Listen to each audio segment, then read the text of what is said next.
नमस्कार विद्यार्थियों, मैं डॉक्टर ममता शर्मा एसपीके महाविद्यालय से सहायक आचार्य हिंदी। आज फिर से हम एक नया वीडियो लेकर के आए हैं जयशंकर प्रसाद जी पर। हम उनकी आंसू कविता को पढ़ रहे थे और उसी के द्वितीय भाग को लेकर के हम आए हैं।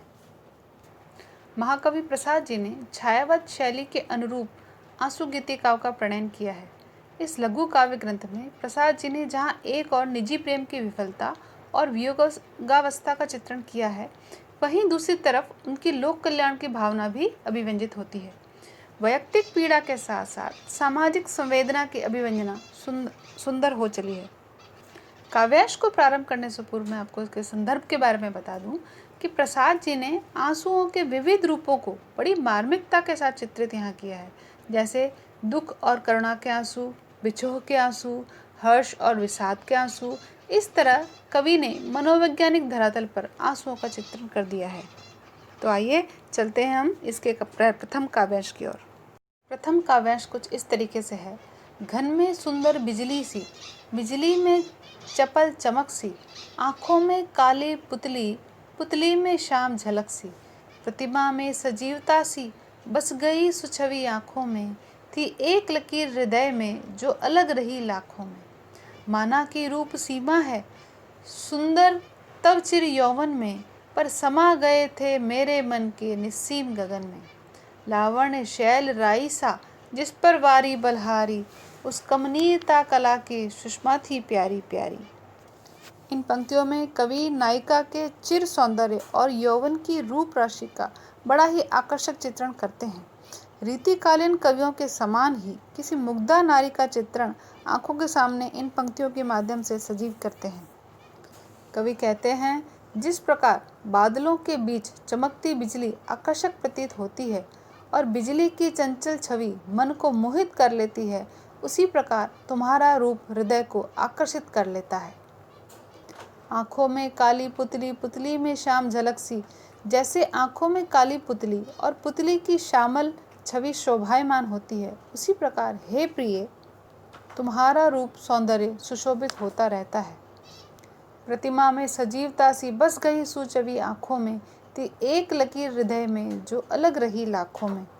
कवि कहते हैं, मेरे हृदय में तुम्हारी छवि लाखों में एक जैसी प्रतीत होती है। तुम्हारा रूप सौंदर्य सुशोभित होता रहता है, अतः तुम सौंदर्य की जीवंत प्रतिमा हो जो मेरी आंखों में हमेशा के लिए बस गई हो। माना की रूप सीमा है सुंदर तब चिर यौवन में, पर समा गए थे मेरे मन के निस्सीम गगन में। तुम्हारा रूप सौंदर्य असीम है और यह चिर यौवन सुंदरता का प्रतीक है, अतः रूप और यौवन दोनों ही मेरे हृदय रूपी आकाश में छा गए हैं। विद्यार्थी इन पंक्तियों में अलंकारों को भी साथ साथ देखते चलिए। जहाँ पर बिजली सी, चमक सी, झलक सी ऐसे शब्दों का प्रयोग है, वहाँ पर आपको उपमा अलंकार मिलेगा। और यहाँ मेरे मन के निस्सीम गगन में, तो यहाँ हृदय रूपी आकाश है, तो यहाँ पर आपको रूपक अलंकार मिलेगा। लावण्य शैल राईसा जिस पर वारी बलिहारी, उस कमनीयता कला की सुषमा थी बड़ी प्यारी प्यारी।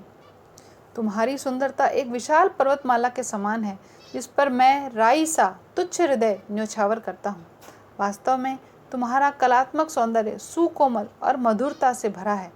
तुम्हारी वह प्यारी छवि सदैव मेरे हृदय को रससिक्त और आनंदित किए रहती है। यहाँ पर पंक्तियों में आपको भाषा का माधुर्य गुण मिलेगा और लाक्षणिक और प्रतीकात्मक शैली मिलेगी, उपमा, रूपक और पुनरुक्ति प्रकार जैसे अलंकारों की छटा मिलेगी। तो भावार्थ के साथ साथ प्रसंग तो आपको लिखना ही है, साथ में आपको विशेष का वर्णन भी समझना होगा और वहाँ पर लिखना होगा। अगली पंक्तियाँ कुछ इस प्रकार है। बांधा था विधु को किसने इन काली जंजीरों से, मणि वाले फड़ियों का मुख क्यों भरा हुआ है हीरों से। काली आंखों में कितनी यौवन के मद की लाली, मानिक मदिरा से भर दी किसने नीलम की प्याली।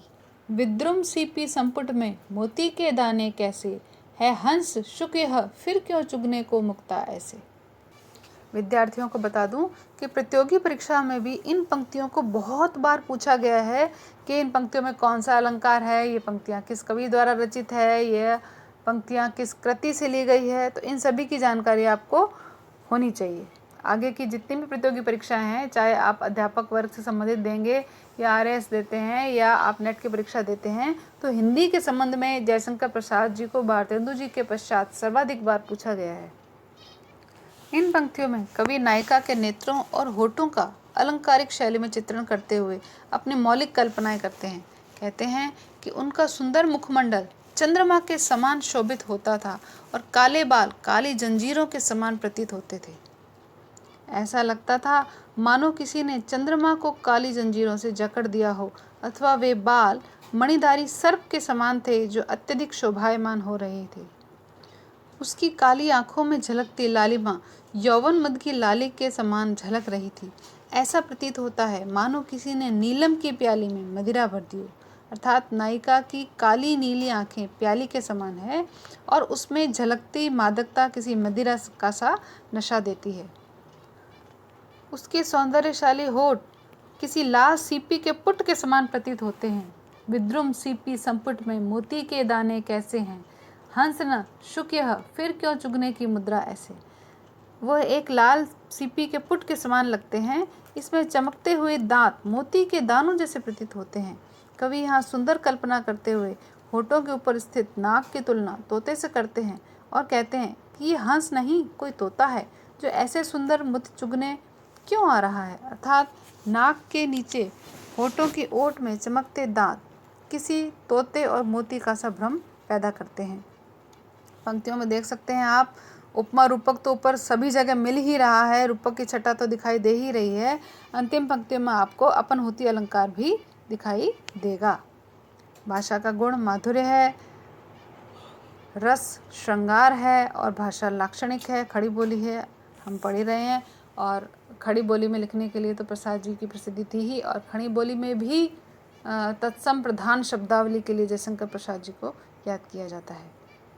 विकसित सरसिज वन वैभव मधु उषा के अंचल में उपहास करावे अपना वो हंसी देख ले पल में।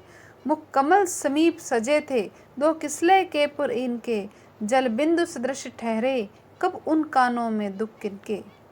कवि अपनी प्रेमिका की स्मृतियों में डूबकर उसकी यौवन सौंदर्य का वर्णन करते हैं और कहते हैं कि उसका विकसित यौवन किसी कमल वन के वैभव के समान प्रतीत होता है, जिस पर उसकी सुंदरता उषा काल में खिले हुए पराग से सुशोभित कमल के समान शोभायमान होती थी।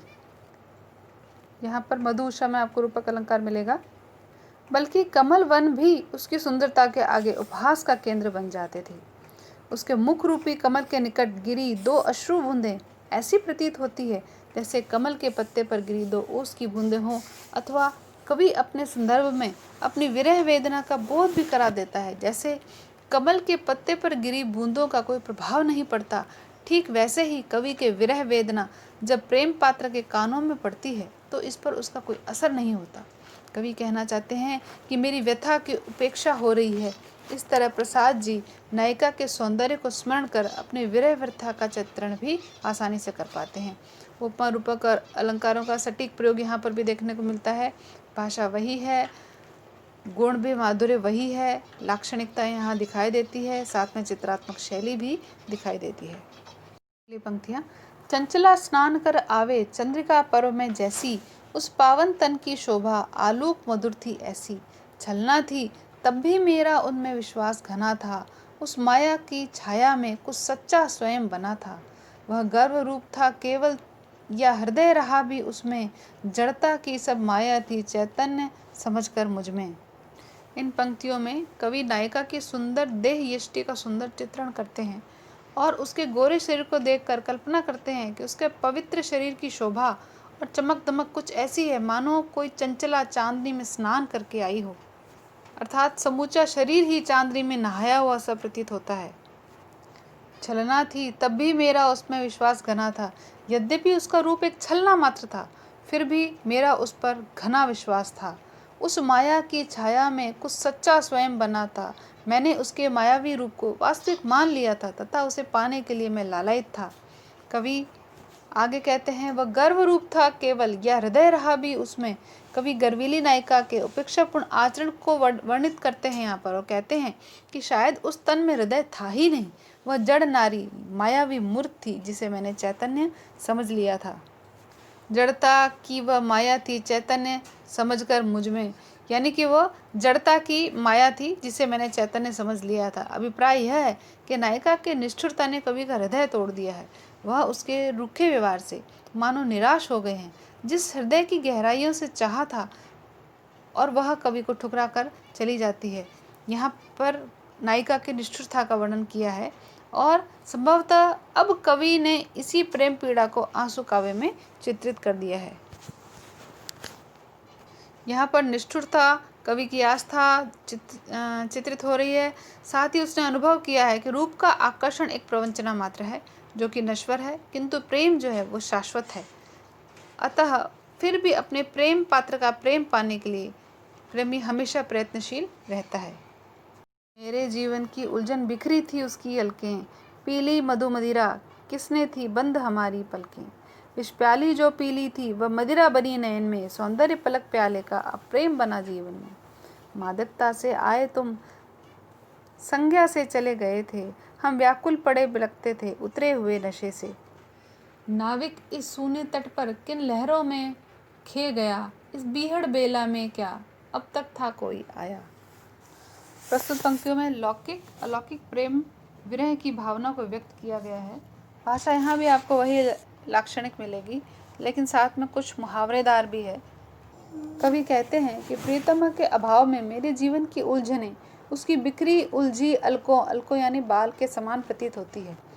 इन पलकों में उसकी सौंदर्य रूपी मदिरा का पान करने की मादकता है, अर्थात जब उसे देखा तो उसकी सुंदरता रूपी मदिरा मानो विष की प्याली पी लेने के समान प्रतीत होती है। आज सौंदर्य की वही स्मृति मेरे विरह का कारण बन पड़ी है।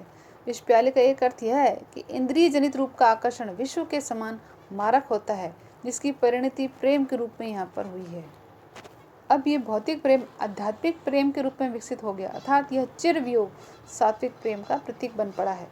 कवि अपने मन को संबोधित करते हुए कहते हैं, हे नाविक, मेरी इस जीवन रूपी नैया को तुमने कहाँ पहुँचा दिया। उसी विरह की शून्य भूमि पर लाकर छोड़ दिया है, जहाँ इस विकट समय में कोई मुझे धैर्य प्रदान करने वाला नहीं। मुझे एकाकी ही इस विरह वेदना को झेलना पड़ रहा है। पंक्तियाँ कुछ इस प्रकार है। उस पार कहाँ फिर जाऊं तम के मलिन अंचल में, यहाँ ओम दिखाई दे रहा है, उसे उस पढ़ें। जीवन का लोभ नहीं वह वेदना छद्ममय छल में, प्रत्यावर्तन के पथ में पद चिन्ह न शेष रहा है, डूबा है हृदय मरुस्थल आंसू न धूमन उमड़ पड़ा है। चमकूंगा धूल कणों में सौरभ ही उड़ जाऊंगा, पाऊंगा कहीं तुम्हें तो ग्रह पथ में टकराऊंगा।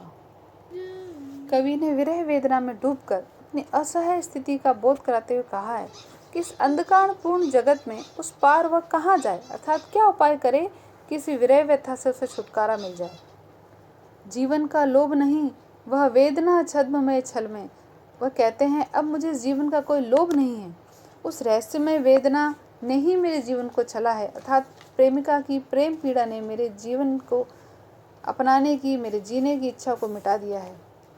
प्रत्यावर्तन के पथ में पद चिन्ह शेष रहा है, डूबा है हृदय मरुस्थल आंसू न उमड़ पड़ा है। अब अपनी पूर्व स्थिति पर लौटने का उसे कोई मार्ग नहीं दिखाई देता। हृदय तो मरुभूमि बन ही चुका है, किंतु उसमें आंसुओं की नदी का प्रवाह उमड़ने लगा है। अब देखिए यहाँ पर आपको विरोधाभास अलंकार देखने को मिलेगा। कवि कहते हैं कि प्रेम पात्र से मिलने के लिए वह आत्मसमर्पण करने को तैयार है, अपने अस्तित्व को मिटाकर धूल के कणों में समाने को तैयार है, सौरभ बनकर प्रेम पात्र की खोज में लगने को तैयार है। उल्का पिंड के समान ग्रह पथ में महाशून्य में प्रेम पात्र की खोज करने लगेगा वह, ऐसा वह कह रहे हैं। कहने का अभिप्राय है कि उस अप्राप्य प्रेमिका को पाने के लिए समूचे वायुमंडल में सौरभ बनकर विलीन तक हो जाने को तैयार है, यहाँ तक कि वह ग्रह नक्षत्रों से भी टकराएगा। यहाँ सूफियों की प्रेम पद्धति का सा यहाँ पर आभास होता है, जिसमें लौकिक प्रेम की आड़ में अलौकिक प्रेम की वंदना की जाती है। तब यह प्रेम पात्र ईश्वर बन जाता है, जबकि यहाँ पंक्तियों में नायिका दिखाई देता है। तो छायावाद का जहाँ भी आपको काव्यात्मक अभिव्यक्ति मिलेगी तो उसमें रहस्यवाद की कहीं ना कहीं ध्वनि आपको दिखाई देती है, जो कि भक्ति काल के सूफियों से और साथ में संत काव्य से भी मिलती जुलती है, जिसे पाने के लिए कवि की आत्मा बेचैन हो रही है। यहाँ पर पंक्तियों में प्रेम विरह की अलौकिक लौकिक दोनों ही भावना का सम्मिश्रण दिखाई देता है। साथ में भाषा की लाक्षणिकता, रूपक अलंकार की छटा सभी यहाँ दिखाई दे रही है। सब सुमन मनोरथ अंजलि बिखरा दी इन चरणों में, कुचलो न कीट सा इनके कुछ है मकरंद कणों में। दुख सुख में उठता गिरता संसार तिरोहित होगा, मुड़कर न कभी देखेगा किसका हित अनहित होगा। मानव जीवन वेदी पर परिणय को विरह मिलन का, दुख सुख दोनों नाचेंगे है खेल आंगन का मन का, यह खेल आंख का मन का। यहाँ पर प्रसंग वही रहेगा। संदर्भ में मैं आपको बता देती हूँ कि कवि ने आंसू काव्य में अपने मन रूपी नाविक को संबोधित करते हुए कहा है कि हे मन, तुमने मुझे विरह की शून्य भूमि पर ला करके छोड़ दिया है, जहाँ से लौटना संभव नहीं है। अब इस मरुभूमि में आंसू की नदी उमड़ पड़ी है। हम पहले काव्यांश में पढ़ चुके हैं। कवि कहना चाहते हैं कि अपने प्रेम पात्र से मिलने के लिए वह आत्मसमर्पण कर देगा और अपना अस्तित्व तक मिटा देगा। वे कहते हैं, हे प्रिय, मैं अपनी इच्छाओं के फूल तुम्हारे चरणों में बिखेर दिए हैं, इन्हें तुम कीट पतंगों के समान अपने पांव तले मत कुचलो। दुख सुख में उठता गिरता संसार तिरोहित होगा, मुड़कर न कभी देखेगा किसका हित अनहित होगा। इनमें मेरे भावों के मकरंद कण बिखरे हुए हैं। ये संसार इसी तरह दुख में सुख में उठता गिरता रहेगा। यहाँ कोई किसी को मुड़कर नहीं देखेगा किसका हित और अनहित हो रहा है। अभिप्राय यह है कि कवि के विरह दुख से किसी को कोई सरोकार नहीं है। मानव जीवन वेदी पर परिणय हो विरह मिलन का, दुख सुख दोनों नाचेंगे खेल आंख का मन का। अंत में कवि ने दार्शनिक भाव की व्यक्ति की और कहा है कि मानव जीवन मिलन और बिछो, सुख और दुख का क्रीड़ा स्थल है। यह द्वंद्व चलता ही रहेगा। उत्थान पतन, दुख सुख, वियोग संयोग की आंख मिचौली ही जीवन का यथार्थ है। यानी कि यहाँ पर कवि की दार्शनिकता का हमें एहसास होता है। इन पंक्तियों में कवि ने अपनी प्रेम पीड़ा और असफल प्रेम की भी मार्मिक अभिव्यंजना की है।